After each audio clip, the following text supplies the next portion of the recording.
This is the day of love we are celebrating, my people. Valentine's Day. That's right. It's celebrating love, and most people are actually searching for that exactly, right? So, however, here's the thing, to attract love, one must be love, right? So, today we're joined by a relationship love coach who will provide some insight on relationships, tips on datings, and ideas for Valentine's Day.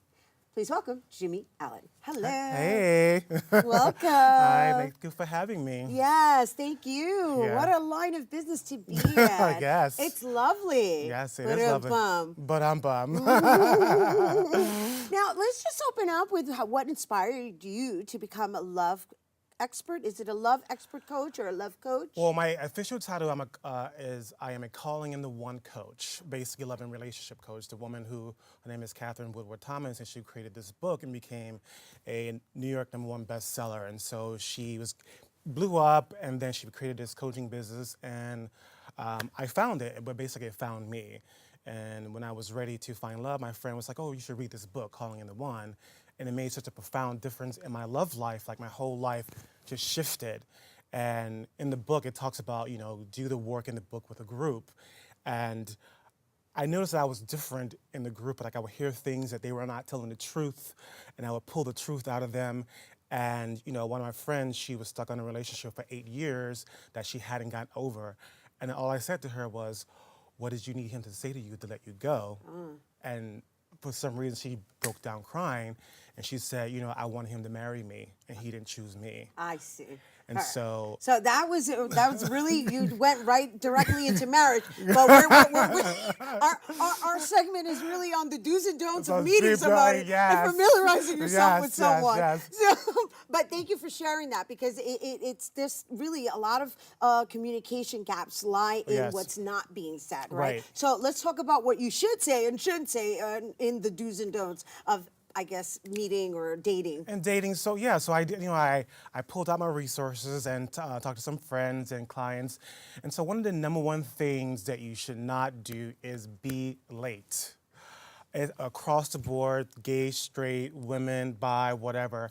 Always be on time, always be in communication. Like nothing will kill a date and your romantic availability for another person is being late. Always be in communication. Like always, be courteous of the other person's time, because they're, prepping themselves for you to make time for you. How you start your relationship is how you end up your relationship. Right. So you want to start off on a really great note, right? Yeah. And so sometimes too, another don't label your person. A lot of people like to swipe left, and they claim there's no good men or good women out there. But when they look at a picture on their Tinder or on their OkCupid profile, they automatically label a person because of their ethnicity or their hair. I was just listening to a podcast the other day with Eckhart Tolle and Oprah, was saying how labeling someone really puts a block between you and the other person, so you automatically block yourself from being with the other person. And even on the date, if they say something that you don't like, don't label them. Just let it go. Be in the moment with that person. And another tip That's is... very interesting, though. Yeah, that's a little is. challenging. It's easier said than done, only because there's a lot of internal dialogue going on. Right, but you want to recognize that it's happening Got and give it up. Because when you start to label them, then your interactions and your behavior, the way you're talking, colors what you're saying to the other person. So therefore, you can't not fully be present with the other person. Another thing that came up was over excessively talking about yourself.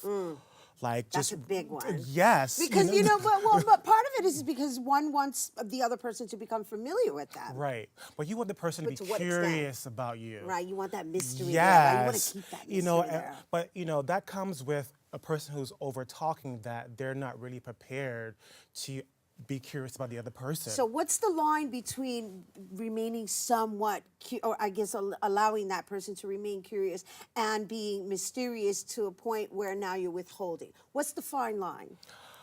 I think, there is a fine line, right? So I think you want to be a little mysterious. And for me, these are clues, right? So when you're talking and engaging on a date, and you're talking about you drop Italy, for instance, you love to travel, and that person doesn't pick up on the fact that you love to travel, you go to Italy, that's a perfect opportunity to say, oh, well, what's that about? Like, why is that so important to you? I see that you go there every year. Do you have family there? Like, why does Italy speak to you? Like, you want to get in-depth conversation. You want to find out what's important to them. A lot of people don't allow themselves to find out what's important to the other person. You want to be curious, engaged. And also it helps to like come on a date prepared with 2 or 3 questions already in your back pocket, so you won't be like staring at each other on a date. And you know? also, not only that, and that one isn't dominating the other. Right. One isn't dominating the conversation, because that's another factor. And those are tips for couples. Now, what if you're a single person on Valentine's Day?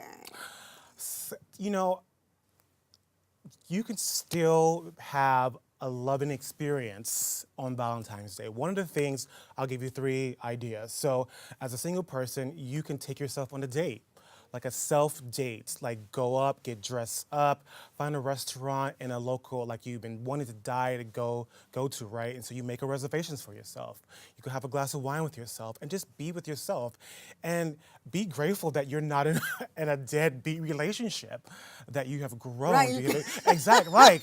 There's I a like lot that. of I like that outlook. Well, because one Right. would really consider, like, oh, I'm out. I'm taking myself out on a date. I'm by myself. I don't have a significant other. But by the same token, you could just stay in the space Right. of gratitude, Right. and knowing that you're not carrying some dead weight It is that a- it isn't is- serving right. you. It's a moment to be grateful that you are where you are, and be and appreciative of where you are in that moment, and you see other couples. There's no time to be jealous of them. Like, be grateful that, oh, there is love. I can spot love.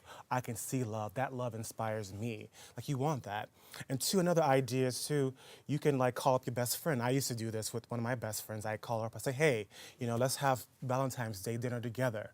So we would like plan our meal. Right. Like, you do the mains, I do, the sides, and we come over and make it a little special. Like, buy little Right. candles, buy little placemats. And one thing that we did is that we created our own Valentine's Day card for each other, and we created it, and we wrote what we loved and what we appreciated for the other person. It was just such a really beautiful moment. It sounds that- lovely, because it's the day of love. It's Yeah. not just the day of couples, right? Right. And then the third thing is they can come to your event. The singles, event, yes. the singles mixer, which is on February 14th from 6:30 to 10. Collaborating with Celebrate 8, which is an organization that celebrates love about you, and it's at the Taylor Pub on 505 8th Avenue. And you can go on my Instagram, and you can see the reservations in my bio if you want to come check it out. And it's all free. And it's all free, which is lovely. And of course, it's a singles night. So basically, there's going to be a lot of other single people that they can even possibly meet. Right. So we're going to have games, And fun. then you're going to be speaking, right? Yes, so we're going to have games, fun, and then we're going to have collaborating with another woman. Her name is Caridad de la Luz. Oh, Caridad de la Luz. Yes, we so know she's her. going We to love be her. some comedy. We're going to be co-hosting together. We're going to have some games, some fun. We're going to have some intentional meet and greets. And I'm going to auction off some prizes to win a free coaching service with me, and some discounted other coaching service with me. So yeah, it's going to be a lot of great fun. Oh my goodness, Yeah. thank you. And thank you for sharing with Thank our you. viewers Yeah, you're welcome. some wonderful tips on Yeah. how to just live in the space of gratitude and love yourself along with your significant other for Valentine's this year. You guys, if you don't have a significant other, once again, Singles Night Out will take place on Valentine's Day, February 14th at the Taylor Public House located at 505 8th Avenue in Manhattan. And that's happening from 6 p.m. to 11:30 p.m. And if you're interested in more details, you can check out Jimmy Allen on Instagram at Jimmy Allen. All right, stay tuned, because Bobby C's Weekly Sports Roundup is coming up next.